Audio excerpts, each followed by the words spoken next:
Halo, gimana kabarnya? Mudah-mudahan dalam keadaan santuy, sejahtera, dan keuangan masih aman. Perkenalkan, saya dari channel nonton film yang orangnya hanya bisa bacot aja. Oh iya, untuk sebuah informasi, ini adalah video perdana saya. Kalau ada kesalahan, mohon dimaafkan dan diberi motivasi agar bisa berkembang. Mantap! Dalam video ini, saya akan menceritakan alur cerita dari film yang berjudul Exodus, Gods, and Kings bergenre war and adventure. Disutradarai oleh Ridley Scott, bercerita tentang kisah Nabi Musa yang dimuat dalam 3 agama samawi. Penayangan film ini sempat menuai kontroversi dari beberapa pihak film. Terdapat banyak kesalahpahaman dan ada banyak perbedaan cerita dalam film ini dengan versi kitab sucinya. Jadi jangan disamakan, ini hanya sebuah film di mana semuanya bisa terjadi. Tayang perdana pada 12 Desember 2014, film ini dibintangi oleh Kristen Bell, Ben Kingsley, dan masih banyak lagi. Ditulis oleh Adam Cooper. Warning, konten ini adalah konten full spoiler. Gak usah banyak gaya, langsung kita mulai. Cus! Kisah ini terjadi di Mesir sekitar tahun 1300 sebelum Masehi. Pada saat itu, kerajaan Mesir mengadakan rapat untuk menyerang kaum Het yang berkemah di Kades karena kaum Het mencoba melintasi perbatasan Mesir.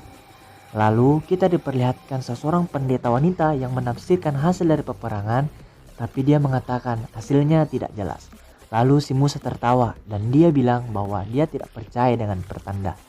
Dan peperangan pun dimulai. Musa dan Ramses memimpin pasukannya untuk menyerang kaum Het. Di sini kita bisa melihat bahwa kaum Het merasa kebingungan karena serangan dadakan yang dilakukan oleh pasukan Mesir. Lalu peperangan ini dimenangkan mutlak oleh pasukan Mesir yang dipimpin oleh Ramses, yaitu putra dari Seti, lebih tepatnya Fir'aun. Pada suatu hari, Musa pergi ke tempat yang penuh dengan siksaan kerja paksa, atau lebih tepatnya kerja rodi atau kerja romusa. Tempat itu dinamakan Pithom. Dia ke sana karena mengetahui bahwa pemerintahan di sana banyak kecurangan, lebih tepatnya korupsi. Dan tiba-tiba ada seseorang berlari mengejar Musa yang berkata bahwa ada seseorang kakek tua yang ingin menemuimu di rumah doa. Pada malam harinya, Musa pun berangkat ke rumah doa itu. Lalu si Musa diberitahu sesuatu bahwa dia adalah keturunan seperti mereka, yaitu keturunan budak. Dan si kakek itu mengatakan bahwa Musa adalah takdir atau pemimpin dari kaumnya untuk melawan penindasan ini. Pada percakapan Musa di rumah doa itu didengar oleh dua budak. Dua budak itu langsung melaporkan ke Seti, yaitu Fir'aun, bahwa Musa adalah keturunan budak.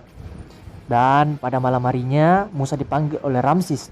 Musa disuruh mengakui bahwa dia adalah seorang budak dengan mengancam ibu dan kakaknya. Pada akhirnya Musa mengakui bahwa dia adalah budak dan dia diusir pada keesokan harinya. Musa mengantar ibunya dan kakaknya ke tempat pengasingan. Dan begitu juga dengan Musa. Dia mengasingkan diri dan dia pergi ke sebuah desa. Di sana dia menikahi seorang gadis bernama Sephora dan mempunyai anak laki-laki. Pada malam harinya, Musa mencari dombanya yang ada di atas gunung, tapi nahasnya dia terkena longsoran batu yang membuat kakinya patah. Tiba-tiba muncullah seseorang anak kecil. Jika di film ini diibaratkan anak kecil ini sebagai Tuhan, ya, tapi balik lagi ke topik utamanya, film ini adalah sebuah film yang hanya film di mana semuanya bisa terjadi. Dan anak kecil itu bernama Malak. Musa lalu menceritakan itu kepada istrinya.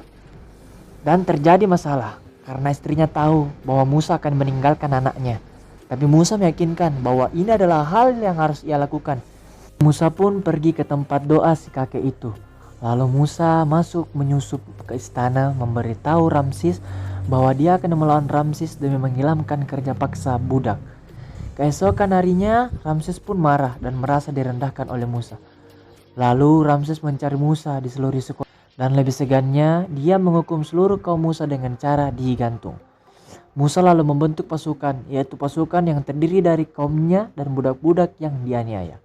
Musa menghancurkan tempat penyimpanan senjata, membakar kapal yang membawa dagangan maupun sumber daya. Musa bertemu dengan anak kecil itu, mengatakan bahwa akan ada bencana yang akan terjadi. Bencana pertama, semua buaya yang ada di sungai itu menyerang penduduk lalu memakannya. Bencana kedua, seluruh ikan di sungai itu mati atau membusuk dan semua air berubah menjadi warna merah. Bencana selanjutnya, seluruh katak atau kodok naik ke pemukiman Tak lama kemudian seluruh kodok mati lalu membusuk dan menyebabkan lalat atau serangga datang untuk memakan buah-buahan yang ada di pemukiman kota Mesir. Bencana selanjutnya, seluruh binatang peliharaan atau ternak mati karena penyakit yang tidak diketahui. Selanjutnya terjadi pada bencana malam hari, yaitu hujan es batu yang kecil tapi sakit jika kena kepala. Lalu bencana selanjutnya datanglah sekampung atau sekecamatan belalang memakan seluruh sawah dan kebun mengakibatkan gagal panen yang merusak seluruh penghasilan kota. Dan terakhir, Musa memberitahu kepada Ramses bahwa sebelum matahari terbenam seluruh anak kecil akan mati. Maka dari itu Musa memberitahu kaumnya agar mereka melapisi pintu rumah dengan darah domba menurut kepercayaan si Musa. Dan pada malam hari seluruh anak dari kaum Ramses mati, terutama dari anak Ramses juga. Keesokannya Ramses mendatangi Musa dan menyuruh seluruh kaum Musa untuk pergi dari kota itu. Setelah beberapa jauh Musa meninggalkan kota biadab itu, Ramses pun mengejarnya dan ingin membantai seluruh kaum Musa. Dalam keletihannya, dalam kepasrahannya, Musa meminta bantuan kepada Tuhan agar diberikan jalan. Dan Musa melempar pedangnya ke tengah laut. Dan di belakang sudah ada ribuan pasukan Ramses mendekati Musa. Dan keajaiban pun terjadi, laut terbelah menjadi dua. Dan kaum Musa segera melintasi laut itu dengan rasa lelah. Tiba-tiba pasukan Ramses sudah tepat di belakang mereka. Dan para lelaki yang dapat berperang ikut dengan Musa untuk menghadang Ramses. Di tengah peperangan itu, laut pun sudah mulai menutupi dataran itu lagi. Mereka berdua pasrah. Ramses ingin sekali membunuh Musa. Dan pada akhirnya mereka berdua ditelan air.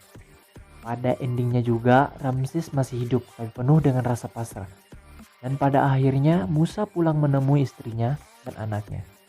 Memimpin kaumnya untuk mendapatkan hidup yang lebih baik. Tamat. Semoga dapat dimengerti dan selalu dukung channel ini dengan cara subscribe dan tinggalkan komentar, berikan saran dan berikan motivasi. Dan jangan lupa meninggalkan jejak agar saya bisa mengetahui bahwa Anda sedang menonton dan Anda sedang menonton. Dan saya mohon berikan saya motivasi agar bisa berkembang lebih tingkat lagi dan memberikan Anda semua tontonan yang lebih baik lagi. Dan berikan cara-cara dan tutorial dan tulis di kolom komentar bawah dan beri kami list film yang akan kami bahas lagi. See you tomorrow, next time. Bye bye.